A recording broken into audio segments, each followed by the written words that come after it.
এরপরে প্রশ্ন হলো, যদি রুমে কোরআন রেখে স্বামী স্ত্রী মিলন করে সেটা জায়েজ হবে কিনা। আমার জানার বিষয় হলো, আমরা তো জানি যে আল্লাহ তাআলা সকল জীবকে জোড়া জোড়া সৃষ্টি করেছেন, কিন্তু ব্যারিস্টার রুমিন ফারহান এখনো বিয়ে হয়নি, তাহলে কি আল্লাহ তার জোড়া সৃষ্টি করেন না? দয়া করে জানাবেন ভাই। এই প্রশ্ন কোত্থেকে ঢুকে গেল? যাই হোক ভাই, শুনেন, হাসির কথা না। আল্লাহ তাআলা বলেছেন ওয়াখালাকনাকুম আজওয়াজা, মানে কি? আমি তোমাদেরকে সৃষ্টি করেছি জোড়া জোড়া। এটার মানে কি? এটার মানে হলো পৃথিবীর সব মানুষকে আল্লাহ সৃষ্টি করেছেন তার বউ সহকারে। এটার এর মানে না তো। আপনাকে এই মানে কে বলেছে? এটা ভুল মানে। পৃথিবীতে বহু মানুষ আছে যার বিয়ে হয় না, তার আগে দুনিয়া থেকে মরে গেছে, দুনিয়া থেকে চলে গেছে, আছে না নাই? বহু মানুষ দুনিয়াতে এসেছেন, বিয়ে হয় নাই, তার আগে তিনি দুনিয়া থেকে চলে গেছেন। তাহলে তাকে আল্লাহ তাআলা কীভাবে জোড়ায় সৃষ্টি করলেন? এখানে জোড়ায় জোড়ায় সৃষ্টি করার উদ্দেশ্য হলো, এই আয়াতের ব্যাখ্যা হলো যে আল্লাহ তাআলা প্রত্যেকটা জিনিসে, ধরুন নারী পুরুষ সৃষ্টি করেছেন, পাশাপাশি নারী সৃষ্টি করেছেন, এই হলো জোড়া। প্রত্যেক ব্যক্তির জন্য আলাদা আলাদা করে জোড়াই সৃষ্টি করেছেন, কেউই সিঙ্গেল থাকবে না পৃথিবীতে, এরকম কোনো অপশনাল রাখেন নাই। ব্যাপারটা কিন্তু সেরকম না। যদিও মানুষ বৈবাহিক জীবন যাপন করা, এটাই হলো সুন্নাহ, এটাই নবী রাসূলগণের আদর্শ, আমাদের নবী সাল্লাল্লাহু আলাইহি ওয়াসাল্লামের সুন্নাহ। তিনি বলেছেন আন-নিকাহু মিন সুন্নতি, বিবাহ এটা আমার সুন্নাহ, আমার আদর্শ। যে ব্যক্তি এই সুন্নাহকে এড়িয়ে যাবে, আমার সুন্নাহকে যে ব্যক্তি এড়াবে, সে আমার উম্মত হতে পারে না। এবং নবী রাসূলগণ, আল্লাহর প্রিয় বান্দাগণ, আল্লাহর নেককার বান্দাগণ, প্রায় সবাই তারা বিবাহ শাদী করেছেন, সংসার করেছেন। কিন্তু এর মানে এই না যে আল্লাহ বলেছেন জোড়া জোড়া সৃষ্টি করছেন, কিন্তু এখানে তো জোড়া নাই, না, এখানে সে উদ্দেশ্য না। উদ্দেশ্য হলো যে ধরুন আল্লাহ চন্দ্র সূর্য করেছেন, পাশাপাশি সূর্য সৃষ্টি করেছেন, আসমান নবমণ্ডল সৃষ্টি করেছেন, পাশে ভূমণ্ডল সৃষ্টি করেছেন, পুরুষ সৃষ্টি করেছেন, পাশাপাশি নারী সৃষ্টি করেছেন। এইভাবে আল্লাহ তাআলা জোড়ায় জোড়ায় সৃষ্টি করেছেন প্রত্যেকটা জিনিসকে, পাশাপাশি তার নেগেটিভ পজিটিভের মতো করে আপনার আল্লাহ রাব্বুল আলামিনের সৃষ্টি জগতে বৈচিত্র্য রেখে আল্লাহ তাআলা সৃষ্টি করেছেন, এবং প্রয়োজনীয়তা যা দরকার সেটা আল্লাহ তাআলা সেভাবে সৃষ্টি করেছেন। এটা উদ্দেশ্য। এখানে প্রত্যেকটা ব্যক্তিকে আল্লাহ তাআলা তার জোড়ায়, অর্থাৎ তার দাম্পত্য জীবনে কার সাথে হবে সেটার ব্যবস্থা সবার জন্য আল্লাহ তাআলা নিশ্চিত করেছেন, এমন নয়। বহু মানুষের কপালে বিয়ে আল্লাহ রাখেন নাই। বহু মানুষ ছোটোবেলায় মারা গেছে, বিয়ে করবে কোত্থেকে? অপশন আছে না নাই? তাহলে সেক্ষেত্রে এই আয়াতের ব্যাখ্যা আপনাকে এটা কে বলেছে? কোনো মুফাসসির ব্যাখ্যা করেন নাই যে সবাই স্বামী স্ত্রী করে করে আল্লাহ সৃষ্টি করেছেন।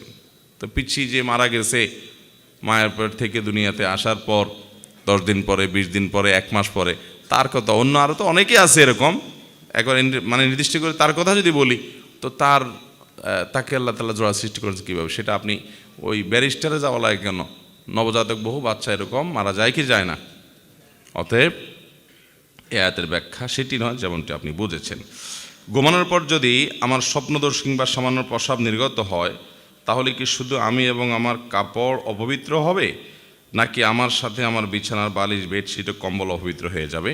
দেখুন, যদি কোনো কারণে স্বপ্নদোষ হয়, কিংবা গোসল ফরজ হয়, কিংবা কোনো পেশাব সামান্য নির্গত হয়, বা যতটুকুই হয় নির্গত হয়, তাহলে যেই জায়গায় লাগবে সেই জায়গাটা নাপাক হবে।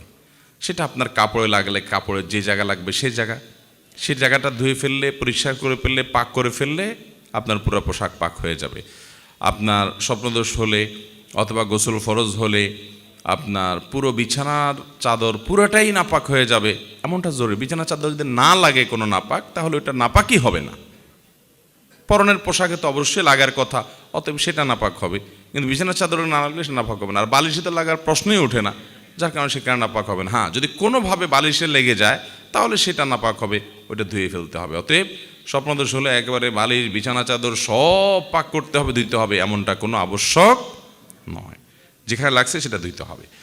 এরপরে প্রশ্ন হলো, যদি রুমে কোরআন রেখে স্বামী স্ত্রী মিলন করে সেটা জায়েজ হবে কি না? জায়েজ হবে, এতে কোনো গুনাহ হবে না, এবং এটাকে কোনো গুনাহের বিষয় মনে করার কোনো কারণ নেই। ইচ্ছাকৃতভাবে কোরআন অমাননা না হলে, কোরআন আছে এক সাইডে কোনো একটা কিছুর উপরে, ওই ঘরে মানুষ তার ব্যক্তিগত যে সমস্ত বৈধ কাজ আছে, যে কোনো বৈধ কাজ সেখানে করতে পারে। এর কারণে কোনো কোরআনের প্রতি অসম্মান, এর গুনাহ হবে না।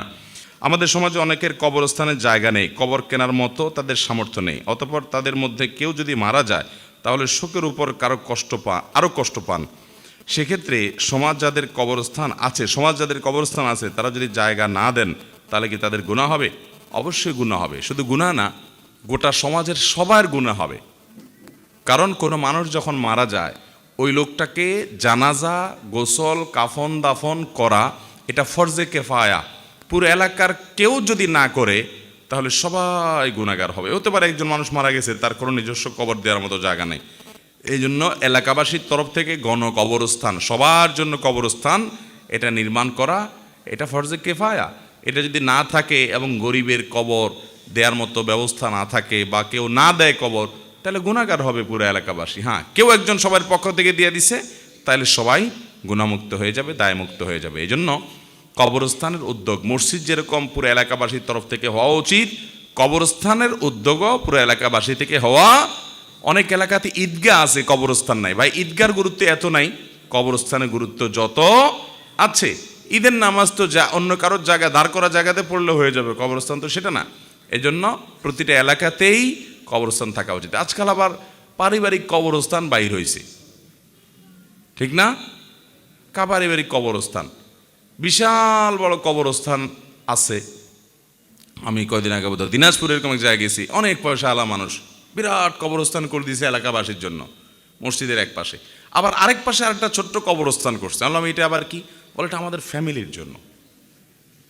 আমি বললাম মরে কবরে চলে যাবেন ভাই, এখানেও আবার আমাদের ফ্যামিলির কবর, আমরা এখানে শোবো, এটা নেতাদের কবর।